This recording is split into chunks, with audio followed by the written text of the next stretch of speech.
Wahido, how has this concept of duality, a universe of duality, how has it impacted your life? How has it played a role in your life? What does that mean to you?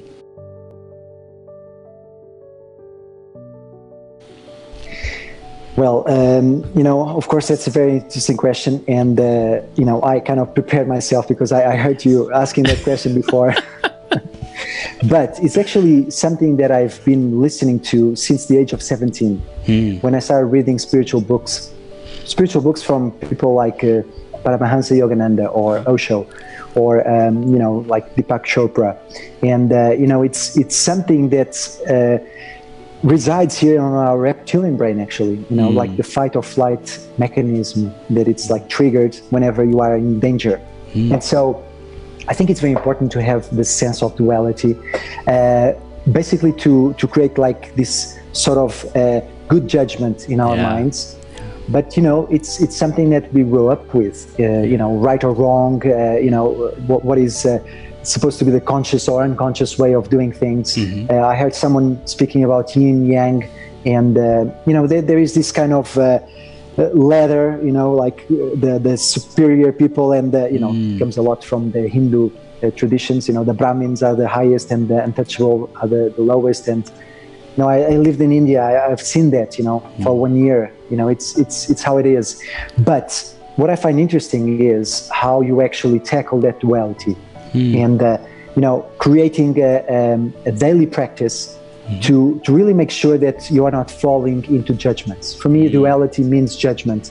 And so in order for you to actually create this sense of non-judgment, non-attachment, where you actually see the perspective from a non-biased perspective, means that you are not falling into a duality and not falling into a judgment. So that's what I think. It's more the practical sense of duality, because we cannot live without it. Right. We always have to make a judgment on a daily basis.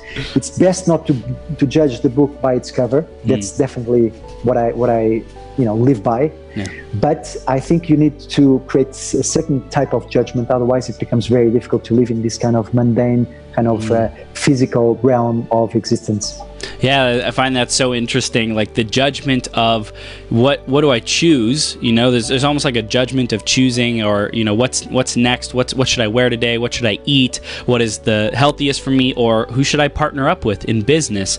Who am I going to choose for my significant other? That takes a level of critical thinking, of judging, so to speak, which one is best. But then there's also the aspect of, well, I'm judging this person because they're not like me, or because they don't think like me, or because I think that they're doing it wrong, or I think I have input, or I want to fix them, or blah blah blah blah blah, right? So I think it's such an interesting universe of duality just within that concept.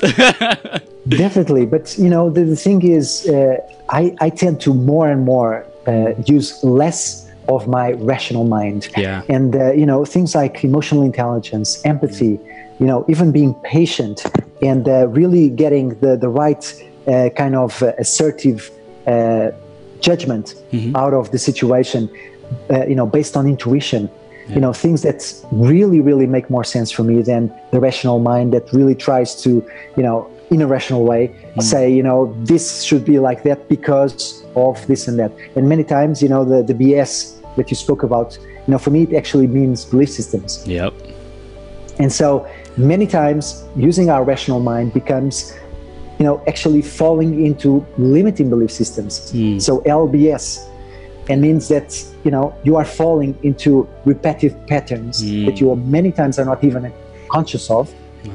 And basically they dictate your daily life and your daily moves. And if you don't have like someone that either is your partner or a family member, someone that you trust, or even like a mentor or a coach, like that keeps you accountable of your actions, then you are, in my opinion, a bit lost. Yeah. And that's a shame, really. Yeah, it's so essential to be grounded in reality with our wherever we're thinking we're going, wherever our heart is going, wherever our spirit is going.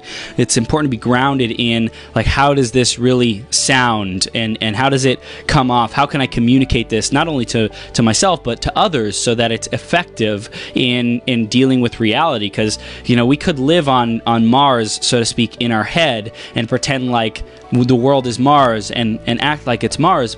And that would be the fastest way to disconnect out of reality with other people so that we can get along. And I think that's a big challenge with spiritual people, is they become so enlightened, so aware of whatever realities and dimensions are beyond what most people are operating in, that they disconnect themselves because they don't know how to communicate and come back to what is with, you know, the mass society, so to speak, which poses as a challenge to their general well-being and getting through life with success, you know, with happiness, with fulfillment.